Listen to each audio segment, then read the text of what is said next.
10 জন সিঙ্গাপুরের বিপক্ষে বাংলাদেশের হাই ভোল্টেজ ম্যাচে আরও একটা ব্যক্তিগত দ্বৈরথ দেখার অপেক্ষায় আমরা, সেটা হচ্ছে সিঙ্গাপুরের ইকসান ফান্দি, যাকে নিয়ে খুব বেশি আলোচনা হচ্ছে এই মুহূর্তে, কারণ তার পক্ষে স্ট্যাট কথা বলছে। সর্বশেষ ম্যাচেও তিনি জোড়া গোল করেছেন এবং তিনি ইনজুরিতে ছিলেন এবং তিনি গত 1.5 থেকে 2 বছর আসলে অনেক বেশি স্ট্রাগল করছিলেন এগেনস্ট ইনজুরি।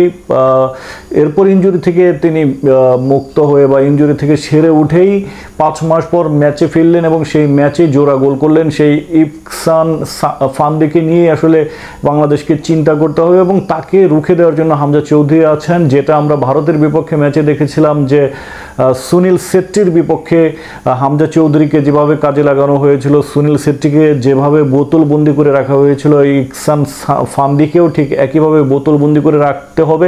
কারণ ইকসান ফান্দি ছাড়া সিঙ্গাপুরে সেরকম অর্থে কোনো গোল স্কোরার নাই, তারা heavily rely on Ikhsan Fandi. So Ikhsan ফান্দিকে যদি বোতলবন্দি করে রাখা যায় তাহলে সিঙ্গাপুরের কিন্তু গোল স্কোরিং সম্ভাবনা অনেক কমে আসবে, অনেক কমে যাবে। সেটাই হচ্ছে প্রাথমিক স্ট্র্যাটেজি এবং সেই দ্বৈরথটা হবে Hamza Chowdhury versus Ikhsan Fandi. Hamza চৌধুরীকে যদি অ্যাসাইনমেন্ট দেওয়া হয় যে তার কাজ হচ্ছে ইকসান ফান্দিকে বোতলবন্দি করে রাখা, সেক্ষেত্রে আমরা ভুটানের বিপক্ষে ম্যাচে হামজা চৌধুরীকে যে রোলে দেখেছিলাম যে কিছুটা অ্যাটাকিং মিডফিল্ডার রোলে খেলছিলেন, উপরে উঠছিলেন, সেক্ষেত্রে কিন্তু হামজা চৌধুরী তার চিরায়ত যে পজিশন অর্থাৎ ডিফেন্সিভ মিডফিল্ড পজিশনে খেলবেন এবং তার কাজই হবে প্রতিপক্ষের আক্রমণগুলোকে ধ্বংস করে দেওয়া, নস্যাৎ করে দেওয়া এবং প্লেয়ার ইকসান ফান্দের মতো প্লেয়ারকে মার্ক করে রাখা। তো সেটা যদি হয় তাহলে আরও একটা প্লেয়ার ব্যাটেল হবে Hamza Chowdhury versus Ikhsan Fandi. Who will win সেটা সময় বলে দেবে, তবে যতটুকু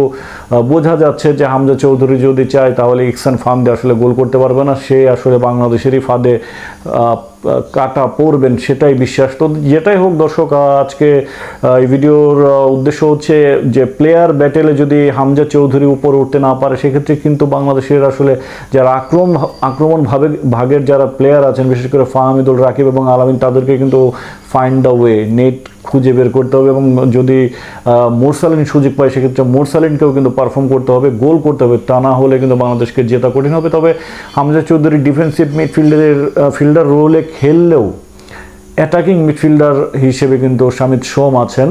সেক্ষেত্রে শামিদ সোম যদি ফাহমিদুল এবং রাকিব কিংবা আলামিনের সাথে একটা কানেকশন করতে পারেন সেক্ষেত্রে কিন্তু গোলের সম্ভাবনা তৈরি হবে। তবে বাংলাদেশের প্রথম লক্ষ্য হচ্ছে গোল খাওয়া যাবে না, যেহেতু সিঙ্গাপুর হিস্ট্রিক্যালি বেটার টিম, তাদের সাথে 3টা ম্যাচ খেলেছে, বাংলাদেশ একটাতে ড্র করেছিল সেই 73-তে মেবি মারদেকা কাপে। এরপর কিন্তু 2টো ম্যাচে বাংলাদেশ হেরেছে। সো সিঙ্গাপুরের বিপক্ষে কঠিন, তবে খুব বেশি কঠিনও মনে করি না, কারণ এই সিঙ্গাপুর কিন্তু রিসেন্ট টাইমে ভিয়েতনামের বিপক্ষে 2টো ম্যাচ হেরেছে, নেপালের এগেনস্টেও হেরেছে। সো নেপালও কিন্তু আহামরি ফুটবল বিশ্বে আহামরি কোনো দল না। সো নেপাল যদি পারে তাহলে বাংলাদেশ কেন হামজা চৌধুরী, শামিদ সোম, জামাল ভুঁইয়া, কাজেম শাহ, ফাহমিদুল ইসলামদের মতো একঝাঁক তরুণ তুর্কি এবং দারুণ কিছু ফুটবলারদের নিয়েও পারবে না। সো হামজা চৌধুরীকে যে রোলে দেওয়া হোক না কেন তিনি সফল হবে, তার সেই অভিজ্ঞতা আছে, তার সেই সামর্থ্য আছে। তো দর্শক, আজকের এই ভিডিওর উদ্দেশ্য হচ্ছে ইকসান ফান্দিকে নিয়ে অনেক কথা হচ্ছে, তিনি কি বাংলাদেশে হামজার ফাঁদে আটকা পড়বেন কিনা অবশ্যই কমেন্ট বক্সে জানাবেন।